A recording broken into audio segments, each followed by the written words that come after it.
நாம இன்னைக்கு பாண்டியராஜ் டைரக்ட் பண்ணி விஜய் சேதுபதி நடிப்பில் வெளியே இருக்கிற தலைவன் தலைவி படத்துடைய என்னுடைய ஒப்பீனியன் எப்படி இருக்குன்றதா நம்ம இன்னைக்கான வீடியோவில் பார்க்க போறோம். வாங்க வீடியோக்குள்ள போகலாம். பட் அதுக்கு முன்னாடி இந்த படத்தோட ஸ்டோரியை ஷார்ட் அண்ட் ஸ்வீட்டா பார்க்கலாம் வாங்க.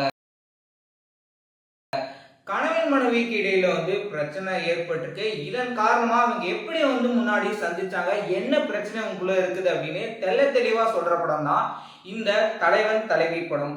சண்டை வருது, இந்த படத்தை பொறுத்த வரைக்கும் பெரும்பாலும் நம்ம பல படங்கள்ல ஆக்ஷன் பிளாக் சீன்ஸ் நல்லா ரசிச்சிருக்கோம் அப்படின்னே சொல்லலாம். ஆனா எனக்கு பர்சனலா என்ன ஃபீல் ஆச்சுன்னா, இந்த படத்துடைய ஃபர்ஸ்ட் ஹாஃபும் சரி செகண்ட் ஹாஃபும், முக்கியமா செகண்ட் ஹாஃப்ல வரக்கூடிய ஆக்ஷன் பிளாக் சீன்ஸ், இந்த படம் ஒரு கம்ப்ளீட் ஒரு ஃபேமிலி பேஸ்டா ஒரு ஃபன்ஃபில்டா பாண்டியராஜ் கொண்டுட்டு போயிருக்காரு. ஆனா என்ன ஆக்ஷன் பிளாக் சீன்ஸ் மட்டும் கொஞ்சம் ஓவர் டோஸா போயிடுச்சு அப்படின்ற மாதிரி ஃபீல் ஆச்சு. இது போக இந்த படத்துல வரக்கூடிய ஒரு சில காட்சி கொஞ்சம் வேற மாதிரி கொண்டு போயிருக்கலாமோ அப்படின்ற மாதிரி எனக்கு தோணுச்சுங்க. மற்றபடி இந்த படம் எப்படி இருக்கு அப்படின்னு எடுத்துட்டீங்கன்னா, யோகி பாபு ஒரு சில படங்களை நம்ம அவரோட காமெடி அந்த அளவுக்கு இல்லை அப்படின்ற மாதிரி ஃபீல் ஆயிருக்கும். ஆனால் இந்த படத்தில் அவர் வரக்கூடிய ஒவ்வொரு போர்ஷனுமே காமெடியா அல்டிமேட்டா கொடுத்துருந்தாங்க. இவரை விட பயங்கரமா விஜய் சேதுபதியும் நித்யா மேனன் ரெண்டு பேரும் சண்டை போடுற அந்த ஒரு காட்சி சும்மா தாறுமாறா பிச்சு உதறிருந்தாங்க அப்படின்னு தான் சொல்லுவோம்.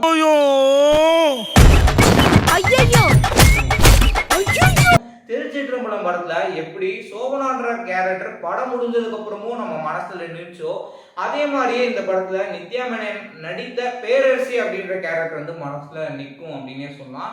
படம் மூலயமா என்னப்பா சொல்ல வராங்க அப்படின்னு எடுத்துட்டீங்கன்னா, இப்ப இருக்கிற செலிபிரிட்டிஸ் ஆகட்டும் இல்ல பல பேர் அவங்க பிரிஞ்சுக்கிறேன் டைவர்ஸ் அப்படின்ற மாதிரி சொல்லியிருந்தாங்க. இதுமாதிரி ட்ரெய்லர்லயே மென்ஷன் பண்ணியிருந்தாங்க. நித்யா மேனன் டைலாக் பேசுற மாதிரிலாம் அவங்களுக்கு ஒரு மெசேஜ் சொல்ற மாதிரியும், நம்ம அன்றாட வாழ்க்கையில ஏதாவது ஒரு சின்ன விஷயத்துக்கோ இல்லை ஏதாவது ஒரு காரணத்தை தூக்கி போட்டு குடும்பத்துல பிரச்சனை அப்படின்றத சந்திச்சிருப்போம். அவங்க எல்லாத்துக்குமே நல்ல ஒரு மெசேஜான ஒரு மூவியை கொடுத்துருந்தாங்க. படத்துல தீபா அவங்க அம்மா கேரக்டர்ல விஜய் சேதுபதி பிளே பண்ணியிருந்தாங்க. ஃபர்ஸ்ட் எடுத்தோடனே நல்ல ஒரு ஸ்மூத்தா நல்ல ஒரு அம்மா கேரக்டராகவும் பிளே பண்ணியிருப்பாங்க. இன்னொரு பக்கம் எடுத்துட்டீங்கன்னா, இந்த மாமியார் மருமகள் கிளாஷ் அப்படின்னு சொல்லிட்டு இருக்கும் இல்லையா, அதெல்லாமே நல்லா பண்ணா கொண்டு போயிருப்பாங்க. அடுத்ததான் தங்கச்சி கேரக்டர் அவங்களும் நல்லா பண்ணியிருந்தாங்க. சரவணன் ஆகட்டும், தீபா, அதுக்கப்புறம் ஆர்கே சுரேஷ் இப்படின்னு சொல்லிட்டு முக்கிய கதாபாத்திரம் நடிச்ச எல்லாருமே தனக்குன்னு கொடுக்கப்பட்ட கேரக்டரும் சரி, அதே சமயம் அவங்களோட பெர்ஃபார்மன்ஸும் நல்லா நீட்டா பண்ணி கொடுத்துருந்தாங்க.